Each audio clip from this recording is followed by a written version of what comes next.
약속한 성령께서 마가의 다락방에 임재함으로, 성령의 임재는 예수 그리스도의 부활의 복음의 놀라운 능력으로 나타나서 수많은 영혼들이 예수 그리스도께로 다가오기 시작합니다. 구원받은 영혼들이 물밀듯 몰려오는 예루살렘 교회, 영혼들이 몰려오며 은혜 가운데 풍성한 은혜가 귀한 제단에 넘쳐납니다. 그런데도 놀랍게도 예루살렘 교회 안에 심각한 영적 갈등이 교회 안에 문제로 대두되고 있는 모습을 오늘 본문에 소개하고 있습니다. 예루살렘 교회가 지금 안고 있는 심각한 문제는 과연 이방인들이 구원을 받을 수 있는가에 대한 어떤 면에서 교회의 근간을 흔드는 아주 심각한 문제였습니다. 당시에 예루살렘 교회 성도들 가운데 예수 그리스도는 믿어 구원은 받았지만, 성령도 받았지만, 그들은 이미 히브리 사고와 유대의 전통에 얽매여 살아왔던 과거가 있습니다. 그래서 그들 생각 속에는 예수를 믿어 구원도 받지만 모세를 통해 명령한 율법을 지키고 무엇보다도 하나님의 백성의 증거인 할례를 받아야만 온전한 구원을 받을 수 있다고 생각하고 살았습니다. 그런데 복음이 예루살렘을 넘어 유다와 사마리아 땅에 전거되면서 그들에게 충격적인 도전은 주의 사도들이 이방인들과 함께 복음을 전하고 그들과 함께 먹고 마시면서 꼭 율법을 파기하는 자처럼 보여지는 현상 속에 심각한 갈등이 생겨났다는 겁니다.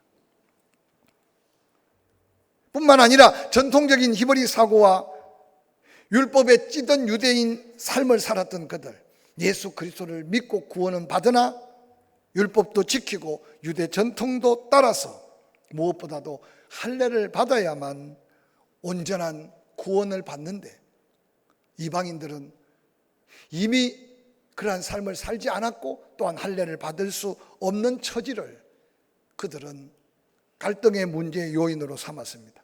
특별히 오늘 본문의 주인공 베드로 또한 그도 이전에 히브리 전통이 몸에 배어 있었고 율법을 온전히 지켜왔던, 그러면서 이방인들을 차별했던 베드로의 의식이 본문에 묻어나고 있습니다. 당시 예루살렘 교회 안에 이런 차별된 사고의 격차가 성령의 강력한 역사 앞에 영적 혼란을 겪고 있는 모습을 성경을 통해서 발견합니다. 특별히 베드로가 이방인 로마 백부장 고넬료의 집에 들어가 복음을 전하고 고넬료와 함께 먹고 마시며 잠시 생활했던 그 소문이 이미 예루살렘 교회까지 전해졌다고 성경은 소개합니다. 베드로가 순회 복음 전도 사역을 마치고 예루살렘에 올라갔을 때 이방인에 들어가 함께 음식을 먹은 일에 대하여 예루살렘 교회 지도자들 가운데 할례파, 또한 성도들 가운데 할례파의 엄청난 비난과 공격을 받게 됩니다. 성경 본문은 이렇게 기록합니다. 베드로가 그가 경험했던 이 일을 자세히 전후 사정을 설명했다. 그리고 후에 베드로가 이렇게 소리 높여 외쳤다. 내가 누구이기에 하나님을 능히 막을 수 있겠느냐라고 말했습니다. 결론적인 이야기지만 베드로의 이 한마디 증거적 외침이 예루살렘 교회 내 히브리 사고에 젖어 할례파에 속한 그들의 생각과 그들의 마음을 다시 한번 복음 앞에 열게 하고, 성령이 임하시면 너희가 권능을 받아 예루살렘, 유다, 사마리아 땅끝까지 내 증인이 될 것이라고 하는 오묘하고 세밀하신 하나님의 섭리하심을 모두가 깨달아가면서 땅끝까지 복음 전할 새로운 복음의 도전을 받게 되는 말씀이 바로 오늘 본문의 말씀의 배경입니다. 당시에 이방인들에게 복음의 문이 열린다, 이것은 히브리 사고 속에 유대 전통에 찌들었던 예루살렘 교회 할례파 전통에 매여 있는 그들에게는 상상할 수 없는 기적적인 사건으로 여겨졌던 한 사건인 것을 기억해 보시기를 바랍니다. 이 놀라운 복음이 예루살렘에 머물러 있지 아니하고 이제 하나님의 그 오묘하고 세심한 하나님의 역사, 성령의 놀라운 역사의 현장을 우리가 함께 살펴가면서 현실에 안주하여 지냈던 예루살렘 교회 지도자들, 성도들을 흔들어 깨우시는 하나님의 역사 속에 우리에게 주시는 도전의 메시지가 무언가를 함께 듣고 찾아가면서 우리의 남은 생에 강력한 성령의 역사 앞에 하나님의 목적과 계획 앞에 쓰임받는 거룩한 시간, 주신 은사, 주신 남은 생애가 될 수 있기를 주의 이름으로 간절히 축원합니다. 함께 읽었던 본문 사도행전 11장 1절 3절은 이렇게 기록합니다. 유대에 있는 사도들과 형제들이 이방인들에게도 하나님의 말씀을 받았다 함을 들었더니 베드로가 예루살렘에 올라갔을 때 할례자들이 비난하여 이르되 내가 무할례 집에 들어가 함께 먹었다라고 엄청난 비난과 공격을 합니다. 그들의 비난의 요지, 공격의 요지는 모세로부터 지켜오던 율법 계명을 무시하고 이방인의 집에 들어가 함께 먹고 교제했다는 겁니다. 사실 이러한 비판과 갈등은 베드로 자신이 조금 전에 자기도 끓여 했던 베드로의 속에 품었던 사상이고 마음이었다는 사실을 우리는 본문을 통해 살펴볼 수 있습니다. 예루살렘 교회에 있는 유대주의에 깊이 물들어 있는 할례파 성도들, 예수 그리스도를 믿어도 지금까지 지켜왔던 율법을 지키면서 아브라함의 자손으로 증거를 준 몸의 할례를 받아야 그 구원이 온전해진다, 완전한 구원을 받는다. 그런데 당시 이방인으로서 가이사라 백부장 고넬료의 집에 들어가 복음을 전한 베드로, 그는 예루살렘 교회 지도자들과 할례파 강경한 성도들에 의하여 엄청난 비난과 도전을 받은 일은, 또 다른 면으로 보면 예루살렘 교회 그러한 지도자들과 할례파들은 아직 예수 그리스도의 죽으심과 부활하심, 성천하심, 성령으로 인한 그 복음의 놀라운 진리를 온전히 다 깨닫지 못하고 살고 있는 그들의 모습을 또 비추어 주고 있습니다. 아니, 아직 그들은 예수를 믿으면서도 율법의 삶의 과거의 전통에 벗어나지 못하고 있는 그들의 모습을 고스란히 보여줍니다. 그런데 놀랍게도 이 예루살렘 교회, 이 영적인 갈등의 문제가 초대교회까지 이어지고 있다는 사실은 이것이 당시에 얼마나 큰 영적 갈등의 문제인지 우리가 깨달을 수 있습니다. 갈라디아서 3장 1절 이하는 이렇게 기록합니다. 어리석도다 갈라디아 사람들아, 예수 그리스도께서 십자가에 못 박힌 것이 너희 눈앞에 밝히 보이거늘 누가 너희를 꾀드냐? 내가 너희에게 다만 이것을 알려 하노니 너희가 성령을 받은 것이 율법의 행위로냐 혹은 듣고 믿음으로냐? 너희가 이같이 어리석으냐? 성령으로 시작하였다가 이제 육체로 마치겠느냐? 너희가 이같이 많은 괴로움을 헛되이 받았느냐? 과연 헛되냐? 너희에게 성령을 주시고 너희 가운데 능력을 행하시는 이의 일이 율법의 행위에서냐 혹은 듣고 믿음에서냐? 아브라함이 하나님을 믿음에 그것을 그에게 의로 정하셨다 함과 같으니라. 그런즉 믿음으로 말미암는 자들은 아브라함의 자손인 줄 알지어다 라고 말합니다. 짤막한 도전적 메시지지만 세월이 지난 후에 예루살렘에서 멀고 먼 소아시아의 갈라디아 사람들까지도 여전히 히브리 사고 속에 모세 율법에 짓눌려 사는 사람들, 예수는 믿어도 할례는 받아야 된다는 이 그들의 주장은 성령의 감동 속에 믿고 구원받은 이방인들, 헬라 문화 속에 있었던 그리스도인들에게는 엄청난 갈등이고 또한 엄청난 도전이었을 겁니다. 사도 바울은 안타까운 마음으로 갈라디아 교인들에게 말합니다. 어리석다 갈라디아 사람들아, 예수 그리스도께서 십자가에 못 박힌 것이 너희 눈앞에 밝혀 보이거늘 누가 너희를 잘못된 이단 사상으로 꾀드냐라고 말하면서 그들의 잘못된 관점을 깨우치고 있습니다. 예수 그리스도께서 십자가에 못 박히고 그 예수 믿는 자는 구원을 받는 이 놀라운 구원의 진리를 아직도 몇몇 히브리 사고 속에 할례를 주장하는 그들의 주장 속에 갈팡질팡하고 있는 그 모습을 고스란히 우리에게 보여주고 있습니다. 특별히 갈라디아서 3장 2절에 사도 바울이 이 서신을 통해 알리기를 원하는 것은 성령을 받은 것이 구원받은 증거로 너희가 이미 성령을 받지 않았느냐, 그 성령을 받은 것이 히브리 사고 속의 모세의 율법을 지켜서 성령을 받았느냐, 아니면 십자가에 달려 죽은 예수 그리스도 대속의 공로를 믿음으로 하나님이 너희에게 구원의 정표로 성령을 받았느냐 한번 살펴봐라. 너희가 하나님의 은혜로, 성령의 은혜로 구원을 받고 육체로 마치려고 생각하느냐? 그러면서 할례파 그들에게 소중하게 여겼던 그들의 믿음의 조상 아브라함을 지금 사도 바울은 등장시키면서 갈라디아 3장 6절에는 그렇게 말합니다. 아브라함이 의롭게 된 게 믿음으로냐 행위로냐, 너희들이 다시 한번 생각해봐라. 하나님은 아브라함이 의롭게 된 것이 행위가 아니라 믿음이라고 증거하지 않았느냐? 그런즉 믿음으로 말미암는 자들은 아브라함의 자손인 줄 알아라 라고 선포하고 있습니다. 사랑하는 성도 여러분, 예수 그리스도께서도 마태복음 9장 16절 17절에 생배 조각을 낡은 옷에 붙이는 자가 없다. 이는 기운 것이 그 옷을 당겨 헤어짐이 더하게 되며 새 포도주를 낡은 가죽 부대에 넣지 아니한다. 그렇게 되면 부대가 터져서 포도주도 쏟아지고 부재도 버리게 된다. 새 포도주는 새 부대에 넣어야 둘 다 보존된다. 마가복음 2장에도 동일한 말씀을 기록하고 있습니다. 예수님이 오신 것은 율법을 폐하기 위해서 온 게 아니었습니다. 그래서 많은 종교 지도자들은 과거의 잘못된 전통과 사상에 매여서 예수 그리스도의 복음에 얼마나 많은 핍박자들이 되었습니까? 그런데 예수님 말씀합니다. 율법과 복음은 생존, 서로 함께 공존할 수 없다. 그러면서 예수님 말씀하기를 내가 율법을 폐하는 줄 생각하지 말아라. 율법에 부족한 온전한 구원을 위해 내가 왔다. 내가 온 것은 율법을 완성하기 위해 왔다고 말씀하셨습니다.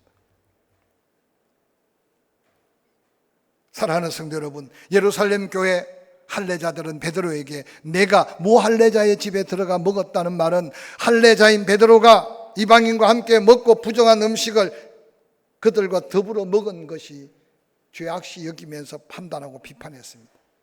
어떤 면에서 그들은 영혼이 살아나고 성령의 역사 속에 복음이 전해져 구원을 받는 것, 그게 하나님의 어떤 계획과 목적에 관심이 있는 게 아니라 자기들이 지금까지 지켜내려왔던 고정관념, 그들의 상식, 그들의 율법적인 사고에 매여 있는 안타까운 예루살렘 교회 몇몇 지도자들과 할례파 성도들의 모습을 고스란하게 보여주고 있습니다.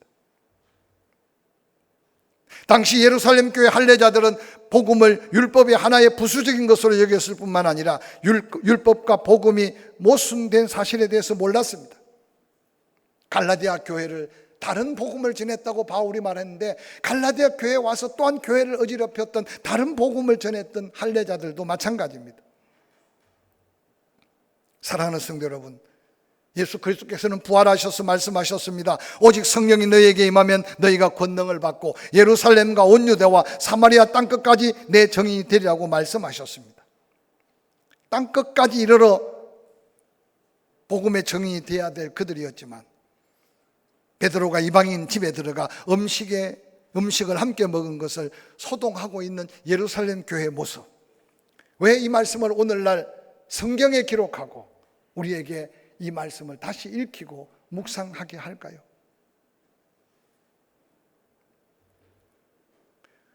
우리도 어느 날 복음의 역사를 이제 가지고 살아가는 민족이 되었습니다. 어떤 가문은 처음 복음을 받아들이고 7대째 그 복음을 이어가며 구원받은 믿음의 명가가 드러나기 시작했습니다. 교회의 역사가 100년이 넘는 역사들이 곳곳에 수없이 많습니다. 우리도 75년이란 역사를 가지고 있습니다. 어느 날 우리도 모르게 내가 생각하고 있는 어떤 구원의 가치관, 내가 가지고 있는 고정관념이 성령의 감동과 하나님의 역사하심에 때때로는 그침돌이 될 수 있을 수 있음을 한번 돌아보게 하는 오늘 본문의 말씀이 아닌가 생각해 봅니다. 사랑하는 성도 여러분, 보이지 않게 지금 교파별로, 보이지 않게 교회별로, 보이지 않게 가정이나 가문에 오랜 믿음의 아름다운 전통을 가지고 믿음의 대를 이어가는 경우도 많이 있습니다. 그런데 때때로 세월이 지나가면서 거룩한 변화, 거룩한 회복, 아니 성령의 감동대로 하나님의 계획과 목적 속에 살아야 될 개인, 가문, 때로는 교회가 혹이라도 우리의 경험했던 경험이나 전통이나 그런 어떤 개인의 사고와 주장들이 하나님의 거룩한 일에 방해가 되거나, 오늘 예루살렘 교회 할례자들이 베드로를 향해 비난하는 어떤 부분의 요소 때문에 하나님의 역사가 때로는 머물러 있거나 단절될 수 있다는 사실을 한번 생각해 보시기 바랍니다. 함께 읽었던 본문 사도행전 11장 4절에 베드로가 그렇게 비난하고 그를 향해서 엄청나게 도전하는 예루살렘 할례파 지도자들과 성도들에게 말합니다. 그들에게 이 일을 차례로 설명한다. 베드로가 경험했던 그 경험들을 소개합니다.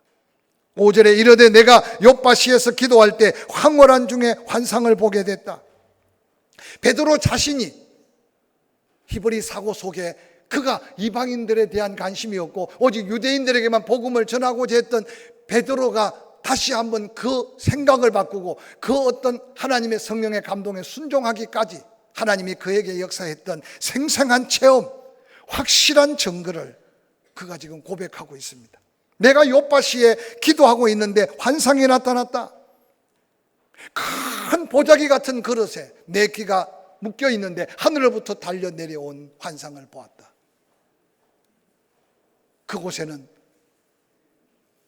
땅에 기는 것, 공중에 나는 것, 내가 평생을 살면서 히브리적 사고 속의 모세의 율법을 지키면서 먹으면 부정하다는 말 내가 먹어본 적도 없고 먹으려고 생각지도 안 했던 부정한 것들이 달려 내려왔는데 하늘로부터 음성이 내려왔다. 그것을 잡아 먹어라. 11장 8절에 베드로가 말합니다. 그럴 수 없나이다. 속되거나 깨끗지 아니한 것을 결코 내 입에 들어간 일이 없습니다. 지금까지 먹지 않았습니다. 앞으로도 먹지 않을 겁니다. 아마 얼마나 단호하게 율법에 익숙하며 그렇게 살았던 베드로의 고백을 우리는 상상해 볼 수 있을 겁니다. 그러고는 그 보자기가 하늘로 올라갑니다. 그리고 또 내려옵니다. 똑같은 상황이 3번 연속해서 벌어집니다. 두 번째 하나님 말씀합니다. 내가 깨끗하게 하고 내가 속되다 하지, 내가 깨끗하게 하는데 너는 왜 자꾸 속되다고 하느냐고. 여러분, 지금 베드로의 생각과 하나님이 베드로를 통해 이루기를 원하시는 놀라운 계획과 목적의 차이를 오늘 본문은 영적인 민감한 모습으로 우리에게 보여주고 있습니다. 혹이라도 우리가 개인적으로 우리가 어떤 기관이나 위원회나 하나님을 섬겨가며 함께 공동체로 살아갈 때 여러분은 어떤 판단과 어떤 결정으로 여러분의 삶을 도전하며 살아가는지 한번 살펴보시기를 바랍니다. 나도 모르게 지난날 신앙에 아름답고 복된 은혜 속에 묻혀있는 전통들이 있을 겁니다. 교파별로 그런 전통도 없지 않아 있습니다. 요즘에는 그런 일이 없겠지만 언젠가도 제가 한번 설교 시간에 이야기했는데 한국의 어떤 교파는 교회 안에 커피 자판기를 놓을 거냐 말 거냐를 가지고 장로님들이 1시간, 2시간 그걸 가지고 토론하고 결국은 놓지 않았다는 이야기를 들었습니다. 놓는 것이 죄가 되고 놓지 않는 게 오히려도 의롭게 되고 놓는 게 의롭고 놓지 않는 게 죄가 된다는 말이 아니라 무엇이 더 중요하고 무엇이 더 소중한지에 대한 가치의 차이가 통일되지 않는다면 그것은 성령의 역사가 아니고 하나님이 기뻐하시는 일이 될 수 없다는 사실입니다. 베드로 또한 지금까지 히브리의 어떤 전통과 그가 율법을 지켜야 했던 그 사고 속에 하나님이 하늘로부터 보여준 그 환상에 대해서 얼마나 많은 고민이 생겼을까요? 먹지 않는 게 의롭고 깨끗하고 먹지 않는 게 정하고, 그래서 하나님 말씀대로 먹지 않았는데 왜 하나님은 지금 나에게 내 평생 그렇게 살아온 나의 어떤 영적 가치관을 시험하는 걸까? 아니면 하나님 원하시는 게 뭘까? 여러분, 베드로도 정확한 해답을 찾지 못했습니다.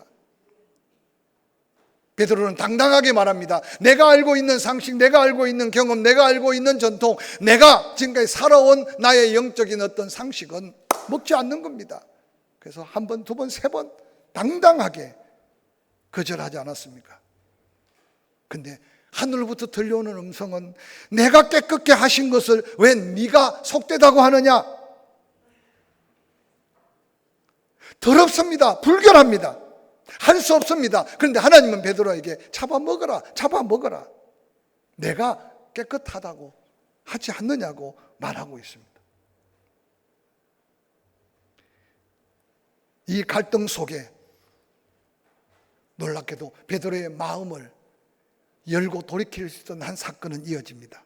11절, 마침 세 사람이 내가 유숙한 집 앞에 서 있다 가이사랴에서 내게로 보낸 사람이었다. 그 환상을 보면서 갈등 속에 번민하고 있는 베드로가 갑자기 그 환상이 끝나는 순간 베드로의 대문을 노크하는데 세 사람이 베드로가 머물고 있는 그 집 대문 앞에 서 있는 겁니다. 그 세 사람을 바라보는 순간 12절, 성령이 내게 명하사 아무 의심 말고 함께 가라 하심에 이 6 형제도 나와 함께 가서 그 사람의 집에 들어갔다라고 베드로는 지금 예루살렘에 있는 성도들에게 그가 경험한 고백을 고백하고 있습니다. 그러면서 말합니다. 그가 우리에게 말하기를 천사가 내 집에 서서 말하되 내가 사람을 요빠에 보내어 베드로라는 시몬을 청하라. 그 보냄받은 사람이 가이사랴 고넬료에게 하나님의 환상 속에 보여주셨던 그 말씀, 고넬료가 그들을 보내게 된 하나님의 세심한 섭리한 역사를 그대로 고백하고 간증합니다. 베드로가 그 말을 듣자마자 그들에게 하나님의 그들을 보내심을 깨닫게 됩니다. 그러고는 그들을 이끌려 가이사랴로 가서 그들에게 복음을 전했다. 14절, 내가 말을 시작할 때 성령이 그들에게 임하시기를 처음 우리에게 하신 것 같이 하는지라. 주의 말씀에 요한은 물로 침례를 베풀었으나 너희는 성령으로 침례를 받으리라 하신 것을 생각하게 됐다. 그런즉 하나님이 우리가 주 예수 그리스도를 믿을 때 주신 것과 같은 구원의 선물 성령의 충만함을 이방인 그들에게도 주셨으니 내가 누구기에, 내가 무엇이기에 하나님이 하시는 일을 내가 막을 수 있느냐고 고백하고 있는 이 고백이 오늘 본문에 베드로가 베드로 되고 자기의 전통과 율법에 매여 있었던 베드로 자신까지도 자기 모든 생각을 내려놓고 성령의 감동하심대로 전적으로 순종함으로 그 누구도 이방인에게 복음을 전할 수도 없고 이방인이 구원받을 것으로 상상할 수 없는 그 시대 속에 하나님의 일하심과 성령의 역사하심의 놀라운 역사를 베드로 한 사람의 변화, 베드로 한 사람의 결단, 고넬료 가정에 임한 하나님의 구원의 역사로 인해 예루살렘, 유대, 사마리아 땅끝까지 복음의 역사를 온 믿음의 사람들이 가슴에 품게 된 이 놀라운 역사가 오늘 본문에 기록된 역사입니다. 사랑하는 성도 여러분, 여러분은 어떻게 예수 그리스도를 만났습니까? 여러분 어떻게 예수 그리스도를 믿어서 구원받아 오늘 여기까지 이르렀습니까?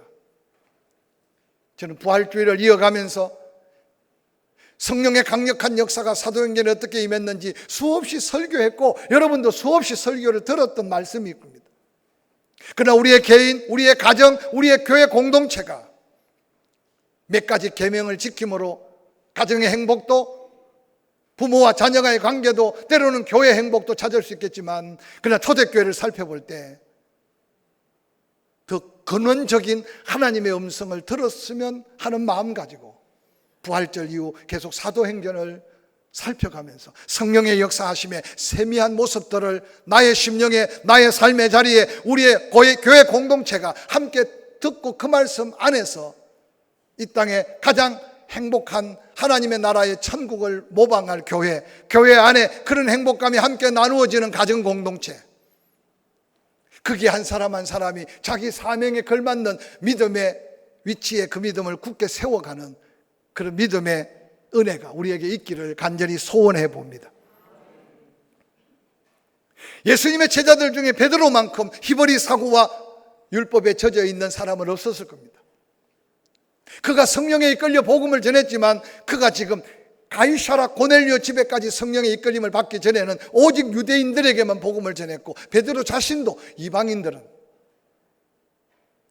구원받을 자격이 없다고 생각했던 베드로라고 해도 지나친 표현이 아닐 겁니다. 그에게 보여주었던 놀라운 환상, 가이사라에 상상할 수 없는 고넬료에게 역사하셨던 하나님의 성령의 역사,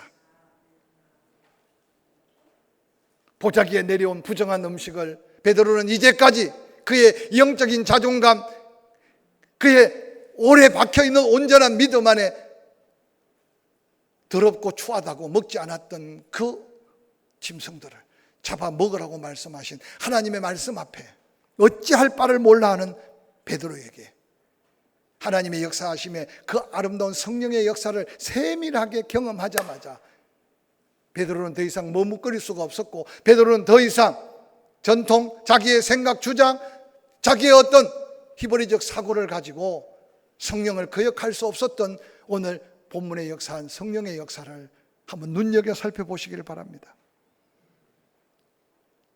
동일한 성령께서 가이사라 고넬료 집에 역사했던 보냄받은 세 사람의 그들의 간증을 듣자마자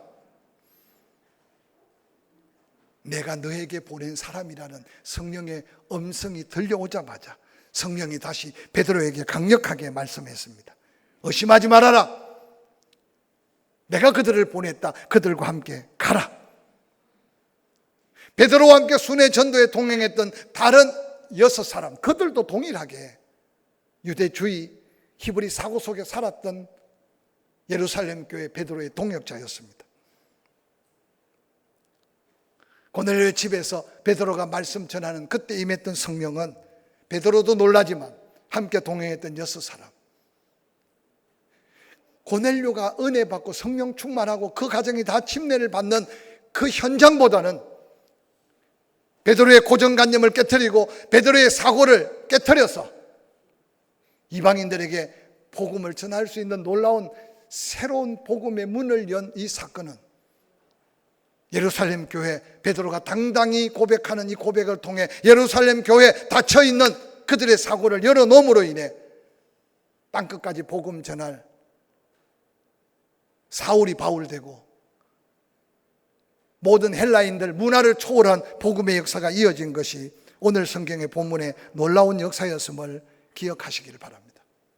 베드로가 막 말씀을 전하는데 한번 상상을 초월하는 말씀 아닙니까? 그들에게 임했던, 아니 오순절 마가 다락방에 그들이 경험했던 성령이 베드로가 설교하는 그 현장에 막 임하는 사실을 베드로가 보게 됩니다. 설교하면서 놀란 겁니다. 베드로가 오늘 예루살렘에 있는 그 강력한 베드로를 지금 비난하고 있는 그들 앞에 간증하는 베드로의 모습을 한번 상상해 보시기 바랍니다. 내가 말씀 전하고 복음을 전하는데 우리가 경험했던 그 성령이 그들 위에 임했다. 나만 본 게 아니라 지금 함께 6명이 동행하고 있지 않느냐. 그런데 그 성령이 임하는 걸 볼 때 내 마음속에 성령께서 이렇게 말씀하셨다. 요한은 물로 침례를 주었으나 너희는 성령으로 침례를 받으리라 하신 주의 말씀이 생각났다. 내가 설교를 잘해서가 아니라 그 시간 약속한 그 성령이 그들에게 임했다. 그러면서 우리가 믿을 때 주신 선물, 놀랍게도 이방인인 그들에게도 동일한 선물을 주셨다. 사랑하는 성도 여러분, 내가 누구이기에 하나님의 강력한 구원, 성령의 강력한 역사를 내가 막을 수 있겠느냐고 외쳤던 이 고백이 오늘 한국교회에 믿고 구원받아 사명이 있는 우리의 사명의 자리에 끊임없이 고백되어야 될 성령의 충만함 가운데 순종, 다시 한번 복음을 들고 이웃 먼 곳까지 복음을 전할 저와 여러분이 외쳐야 될 고백이 아닌가 생각합니다. 오늘 본문 사도행전 11장 18절은 이렇게 기록하고 있습니다. 그들이 이 말을 듣고, 즉 예루살렘에 그렇게 강팍하고 흥분했던 그들이 베드로의 이 간정 같은 체험의 고백을 듣고 잠잠해졌다. 그리고 하나님께 영광을 돌렸다. 그러면서 말하기를 하나님께서 이방인에게도 생명 얻는 회개를 주셨다고. 그 흥분한 그들 입술로 고백하는 이 고백은 예루살렘 교회 안전병이 일어나고 중풍병자가 낫는 것보다 하나님 편에서 바라보는 하나님의 세심하고 놀라운 복음의 확장의 역사의 문을 여는 엄청난 하나님의 역사임을 기억하시기를 바랍니다. 성령에 이끌려 두려움 없이 증거하며 간증하며 외쳤던 베드로의 이 고백은 더 넓고 더 위대한 구원의 역사를 이룹니다. 이어지는 사도행전 11장 19절은 이렇게 기록하고 있습니다. 그때 스데반의 일로 인하여 환난으로 말미암아 흩어진 자들이 베니게와 구브로와 안디옥까지 이르러 유대인에게만 말씀을 전했습니다. 그런데 그 중에 구브로 사람 몇 사람, 안디옥까지 이르러 헬라인에게도 말하여 주 예수를 전파하기 시작했습니다. 드디어 인종을 초월하고 문화를 초월하고 지역을 초월하여 땅끝으로 향한 복음이 시작된 그때 21절 주의 손이 그들과 함께 하기 시작했다. 수많은 사람들이 인종을 초월하고 문화를 초월하고 지역을 초월하여 구원의 역사가 우리의 가슴 속에 피 흘림의 증거로 복음이 임한 복음임을 다시 한번 기억하시기를 주의 이름으로 간절히 축원합니다. 말씀을 마무리하려고 합니다. 어떻게 예수를 믿게 되었든지 간에 구원받은 것은 은혜 중에 은혜인 줄 믿으시기를 주의 이름으로 간절히 축원합니다. 혹이라도 여러분 중에 선교에 대해서 전도에 대해서 여러분 나름대로 가지고 있는 뭔가 생각이 있을 것이고 고정관념이 있을 겁니다. 성령께서 역사하심에 다시 한번 귀를 기울여 가시면서 베드로의 변화가 땅끝까지 복음이 전해지는 놀라운 하나님의 역사의 기적의 시작이었다면 우리의 삶에도 반드시 그 성령은 끊임없이 감동하시고 역사하실 줄로 믿습니다. 조심스럽게 도전합니다. 땅끝까지 복음을 전해야 할 사명은 예수 믿고 구원받은 모두에게 주어진 보편적 사명입니다. 다시 한번 여러분, 온 인류를 위해 다 기도할 수는 없겠지만 우리의 주보에 기록된, 그래도 우리 교회가 거룩한 부담을 갖고 해외 선교나 국내 선교를 위하여 미자립 교회를 돕는 그 교회를 한 번 정도 읽어보고 혹이라도 성령께서 마음에 와 두신 지역이나 선교사님이나 교회가 있으면 기도하는 일에 다시 한번 마음을 함께 할 수 있기를 주의 이름으로 간절히 축원합니다. 축원합니다.